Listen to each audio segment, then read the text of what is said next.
Vamos ya con Luis Garicano, Observatorio Económico.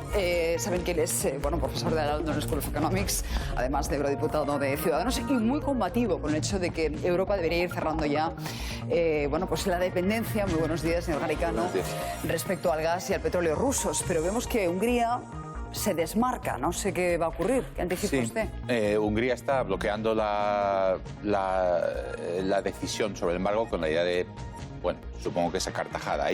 Hay tres países que son Hungría, Chequia, Eslovaquia, que están, digamos, rodeados no tienen acceso al mar, que les preocupa el que sin acceso al oleoducto no puedan abastecerse y están bloqueando la decisión. Y supongo que lo que pasará, como siempre pasa en Europa, es que se les dará una compensación económica, se les dará más tiempo. Desgraciadamente, a mí me parece que ya el tiempo que se está dando es excesivo. 6 meses para el crudo y hasta el final de año para el petróleo, digamos, los productos procesados, ¿no? Con lo cual, realmente todo es un poco lento y Hungría lo va a hacer todavía más lento. Pues vamos con Gonzalo para ver qué alternativas tenemos para eliminar progresivamente esa dependencia del petróleo ruso.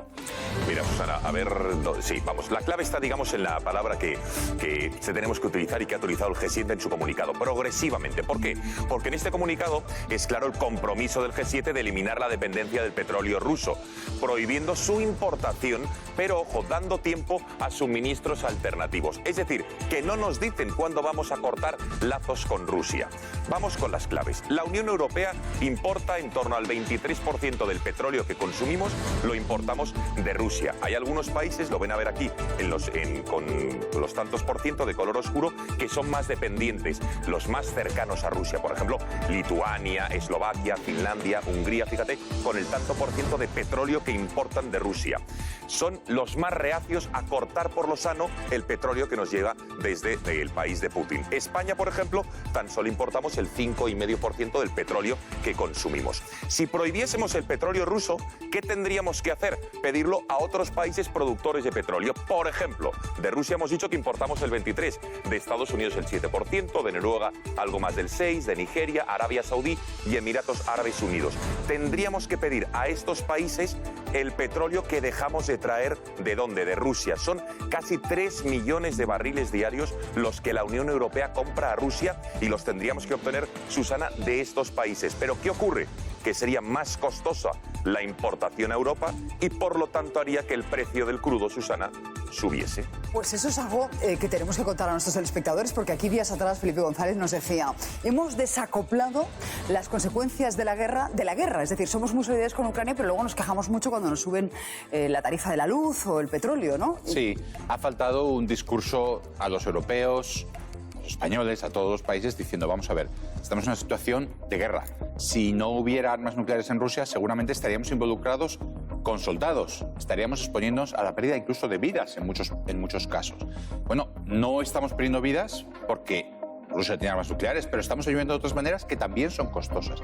Y ese discurso de preparar a la gente para lo que es una cuestión existencial para Europa no se ha hecho. Se trata de anestesiar completamente en vez de decir, vamos a ver, durante 6 meses, durante un periodo de tiempo, vamos a sufrir unas ciertas consecuencias. Yo siempre he pensado que es mejor ir con todo, explicárselo a la gente, hacer una especie de economía de guerra, unos meses, sangre, sudor y lágrimas, preparar a tu ciudadanía para lo que se anticipa. Exacto, y ayudar. Y luego volver a la normalidad, que quedarnos en una situación para mucho tiempo de crisis en las fronteras, que Rusia incluso pueda llegar hasta la frontera europea, a Polonia. Imagínate lo que sería eso para las inversiones, para el futuro de la economía europea. O sea, hay que explicar a la gente que también, desde un punto de vista económico, es fundamental ayudar a Ucrania. Pero se nos dice que si Alemania renuncia al gas ruso, gripará el motor europeo y todos pagaremos las consecuencias, que eso no se puede hacer de manera radical. Yo creo que Alemania tiene muchas más posibilidades de las que está poniendo sobre la mesa. Han cerrado 3 centrales nucleares el año pasado y cierran otras 3 este. Ni siquiera están hablando, al contrario que los belgas y que otros países, y el Reino Unido, que acaba de anunciar la construcción creo que de 9 centrales pequeñas. Ni siquiera los alemanes están hablando de poner en marcha la energía que están cerrando. O sea, yo creo que Alemania está diciendo no podemos, pero ni siquiera lo está intentando. No busca alternativas, exacto, ¿no? Le quiero preguntar también por eso de que nos permitían en Bruselas topar el precio del gas para bajar el recibo de la luz. Mes y medio después, todavía no lo hemos notado en el recibo. De hecho, este lunes, Nur, vuelve a subir la factura de la luz. Sí, Susana, el precio medio de este lunes es de unos 208 euros el megavatio hora. Volvemos a rebasar la barrera de los 200 euros y esto supone una subida del 21% respecto a ayer. El pico máximo se registrará entre las 9 y las 10 de la noche, alcanzando, Susana, los 250 euros el megavatio hora. ¿Qué pasa con ese tope? Porque parece que no nos poníamos de acuerdo con Portugal, hemos tardado mucho en enviar, digamos, una propuesta a Bruselas. Ayer salía la OCDE, hace 2 días ponía en todos los cambios de precios en toda la OCDE, España era el tercero que más había subido, Portugal uno de los que menos. O sea, tenemos la supuesta isla ibérica, Portugal no tiene este problema que sí tiene España. Y la razón es la forma en la que funciona nuestro mercado eléctrico, en particular muchos consumidores que están en el mercado del segundo a segundo y del minuto a minuto. La llamada ¿el mercado tarifa regulada. regulado? Sí, que el señor Galán los llamaba tontos a estos consumidores, pero que el gobierno los pone ahí, se supone que es la regulada. Claro, un consumidor que ve palabra regulada dice, esta es la mía. Y no se da cuenta de que esa es la que el señor Galán dice que es para tontos porque se la están poniendo a huevo, o sea, les están, sinceramente, engañando. O sea, que le da la razón al señor Galán, lo que dice, que luego él tuvo que matizar sus palabras y decir que en ningún caso llamaba a los clientes tontos, pero que sí que el gobierno no les les doy estaba la engañando. razón en que el gobierno está engañando y ellos les están engañando. O sea, hay otra forma de gestionar el mercado eléctrico, como nos muestra Portugal, que es con contratos a medio y a largo plazo, que no fluctúan cada minuto. O sea, ligándolo al mercado de futuros y no a lo que es la haciendo que las tarifas diaria. Se contratan a medio plazo y que no se fluctúen al minuto. Porque, claro, al minuto se les expone a las personas a un riesgo excesivo, en mi opinión. Vuelvo al tema del petróleo. Estamos pagando ya el litro de combustible a 2 euros. Vamos a ver si hoy lunes han bajado ligeramente los precios. Raúl, cuéntanos. Pues no han bajado, Susana. Dice la leyenda que repostar un lunes es más barato que repostar un viernes. Nosotros no podemos constatarlo. El viernes estaba de media la gasolina 95 a 1,89 y el diésel a 1,91. Exactamente lo mismo a lo que está hoy lunes por la mañana. Esa es la media, porque en gasolineras como esta vemos que el diésel está a 1,95 y la gasolina también a 1,95. Eso sí, si nos vamos a las categorías premium, superan los 2 euros. En este caso, el Óptima o la gasolina especial de 98 octanos está a 2,10. Por lo tanto, sigue la gasolina prácticamente inasequible. Pues por si fuera poco, y leemos que el gobierno estudia un nuevo impuesto de hidrocarburos para equiparar diésel y gasolina, y en esta legislatura quiere revisar también los impuestos de matriculación y de circulación. No vamos a poder sacar el coche de casa Sí, la verdad es que el caos regulatorio es inmenso, ¿no? Ahora la ministra, la vicepresidenta del gobierno, hablaba de que, bueno, es que no están investigando si realmente el cheque que dan a las gasolineras está funcionando para bajar el precio. Era una cosa previsible. Claro, ellos no tienen ninguna forma de controlar cuál es el precio que tendrían si no hubiera cheque. Claro, si a la gente le sale más barato, parte de eso se apropia la gente, pero parte de eso se lo apropia la gasolinera subiendo el precio. Son medidas todas, lo mismo con lo que hablábamos del gas, y con estas son medidas todas de corto plazo. No son medidas ni que actúen sobre la demanda, disminuyendo la presión de demanda, haciendo medidas de ahorro, etcétera, ni que actúen sobre la oferta, aumentando lo que producimos de energía, pues como decíamos antes, con nuclear, con más gas, con muchas otras cosas que no se están haciendo. Realmente son parches. Son parches. Por lo que me dicen. Son parches. El gobierno ha rebajado la previsión de crecimiento para este año del 7 al 4,3. Prácticamente clavó su pronóstico, se lo iba a decir la semana pasada, porque ya nos dijo que podíamos estar en una cifra parecida a 4,3, y además también nos advirtió el riesgo de esta inflación. No sé si estamos ahí. Sí, a mí me preocupa la situación, la mezcla de datos que estamos viendo, ¿no? Que son muchos datos que apuntan a desaceleración, con un solo punto bueno para España, muy bueno para España, que es la hostelería y el turismo.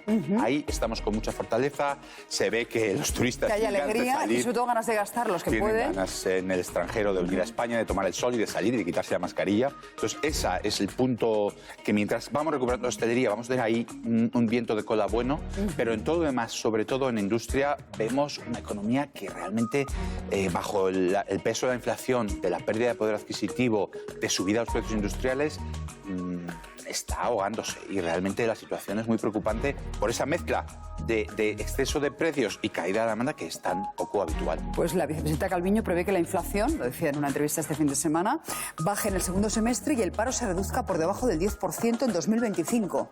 ¿Le parecen realistas estas previsiones? Me parecen muy optimistas cuando estamos viendo que la prima de riesgo ya empieza a remontar. O sea, aquí para España el número que todos tenemos que tener en la cabeza, nuestros oyentes, nosotros cuando miramos, es esa prima de riesgo. Si al subir el Banco Central Europeo los tipos, los mercados empiezan a poner nerviosos y nos dejan de querer prestar es decir, al Estado para que pueda vender sus bonos, entonces empezamos a tener una situación arriesgada para nuestra economía, para la financiación de toda la economía, de las hipotecas. Entonces, lo que realmente estamos viendo es que se empieza a producir ese efecto. Se ha producido bastante en Italia, mucho en Grecia, bastante en Italia y menos, pero también en España y Portugal. Empezamos a ver que esas primas de riesgo remontan y eso realmente es el gran riesgo para nosotros. ¿Y por qué menos en España y en Portugal? Porque no habrá más confianza en la economía española que en la italiana, con Draghi ahora mismo a los mandos, ¿no? No, Draghi realmente está haciendo las cosas muy bien, pero claro, es la economía más endeudada. Realmente Grecia es la más endeudada, Italia la segunda más endeudada y nosotros venimos detrás. ¿Podemos superar a Italia? Bueno, si seguimos haciendo las cosas regular y tirando el dinero, pues a pesar de que ellos tengan más deuda, la gente empezará a preocuparse más por nosotros. Italia tiene un problema, que es que Draghi solo dura un año más. Ya. Y nadie sabe, detrás de Draghi viene el 5 Stelle, viene la Liga Norte, viene la Lega, hay mucha gente muy rara.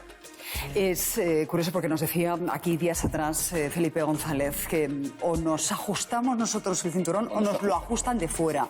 Y que cuando te ajustan de fuera vía subidas tipo de interés, eso es una desgracia para la gente porque al final son impagos de créditos, hipotecas que no puedes hacer frente. Exacto, o sea, nosotros tenemos que ser dueños de nuestro destino. Esa es la clave para cualquier gobernante, poder decidir para nuestro país. Y cuando estás muy endeudado, cuando tienes dependencia de los mercados, del Banco Central Europeo, etcétera, todo el mundo te puede decir lo que tienes que hacer.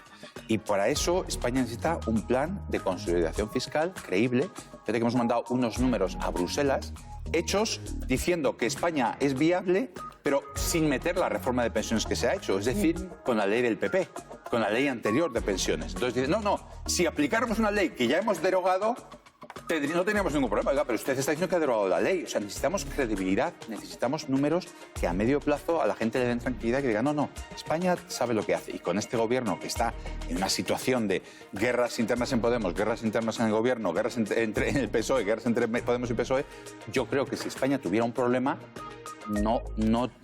mejor decir, no tengo claro que el gobierno fuera capaz de reaccionar a ello. Me temo que no. Pues Luis Garicano, como siempre, un placer. Gracias por este observatorio económico. Lo necesitamos ahora más que nunca.